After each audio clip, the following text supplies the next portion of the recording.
ప్రముఖ టాటా గ్రూప్ దిగ్గజం దివంగత రతన్ టాటా వీరునామా మరోసారి వార్తల్లో నిలిచింది. ఆయన వీరునామాలో చేర్చిన పేరు టాటా కుటుంబాన్ని మాత్రమే కాకుండా మొత్తం వ్యాపార ప్రపంచాన్ని దిగ్భ్రాంతికి గురిచేసింది. ఆ పేరు జంషెడ్పూర్ కు చెందిన వ్యాపారవేత్త మోహిని మోహన్ దత్తా. రతన్ టాటా తన వీరునామాలో దాదాపు 500 కోట్లు తనకు విరాళంగా ఇస్తారని చెప్పారని మీడియా నివేదికలు పేర్కొన్నాయి. ఇంతకీ మోహిని మోహన్ దత్తా ఎవరు? రతన్ టాటాతో ఆయనకున్న సంబంధం ఏంటి? రతన్ టాటా వీరునామాలో ఈయన పేరెందుకుంది? ప్రతి ప్రశ్నకు సమాధానం ఇప్పుడు తెలుసుకుందాం. దివంగత వ్యాపార దిగ్గజం రతన్ టాటా తన ఆస్తుల్లో దాదాపు 1/3 ఒక రహస్య వ్యక్తి కోసం వదిలి వెళ్లాడు. అక్టోబర్ 9, 2024 మరణించిన రతన్ టాటా 500 కోట్ల విలువైన ఆస్తులను మోహిని మోహన్ దత్తాకు అప్పగించారని ది ఎకనామిక్ టైమ్స్ నివేదించింది.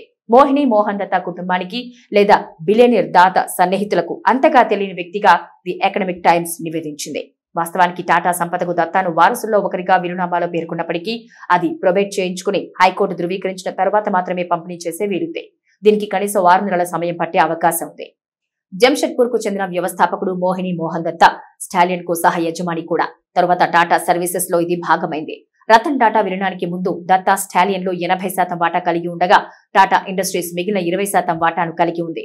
ప్రస్తుతం 80 ఏళ్లు పైబడిన మోహిని మోహన్ దత్తా 1960లో మొదటిసారి రతన్ టాటాను కలిశారు. ఆ సమయంలో 24 ఏళ్ల వయసులో టాటా తన టాటా స్టీల్ లో పనిచేశారు. 80 ఏళ్ల మోహిని మోహన్ దత్తా 1960లో మొదటిసారి రతన్ టాటాను కలిశారు. 24 ఏళ్ల వయసులో టాటా డీలర్స్ హాస్టల్లో కలుసుకున్నారు. అది ఆయన జీవితాన్ని పూర్తిగా మార్చేసింది. 2024 అక్టోబర్లో టాటా అంత్యక్రియల సందర్భంగా దత్తా ఆయన్ను కలుసుకున్నారు. మేము మొదట జంషెడ్పూర్ లో డీలర్స్ హాస్టల్లో కలిసాం. అప్పుడు రతన్ టాటా వయసు కేవలం 24 సంవత్సరాలు. ఆయన నాకెంతో సాయం చేసేవారని గుర్తు చేసుకున్నారు. గతంలో దత్తా మీడియాతో అన్నారు. ఈ తొలి పరిచయం రతన్ టాటా మోహిని మోహన్ దత్తా ఇద్దరి మధ్య ఆత్మీయ అనుబంధంగా మారింది. రతన్ టాటా తన వీరునామాలో దత్తా పేరు కనిపించే ముందు ఆయన గురించి ఎవరికీ తెలియదు. కానీ వ్యవస్థాపకుడు ఎల్లప్పుడూ తన కుటుంబానికి దగ్గరగా ఉండేవాడని టాటా గ్రూప్ అంతర్గత వర్గాలు చెబుతున్నాయి. టాటాతో దాదాపు 6 దశాబ్దాల అనుబంధం ఉందని భావిస్తున్న దత్తా డిసెంబర్ 2024లో ముంబైలోని ఎన్సీపీఏలో జరిగిన రతన్ టాటా జయంతి వేడుకలకు ఆహ్వానితులుగా ఉన్నారని తెలుస్తోంది. ఈ కార్యక్రమానికి సన్నిహితులు, కుటుంబ సభ్యులు మాత్రమే హాజరయ్యారు. ఫార్చ్యూన్ లో నివేదిక ప్రకారం దత్తా కుమార్తె కూడా వారితో కలిసి పనిచేసింది.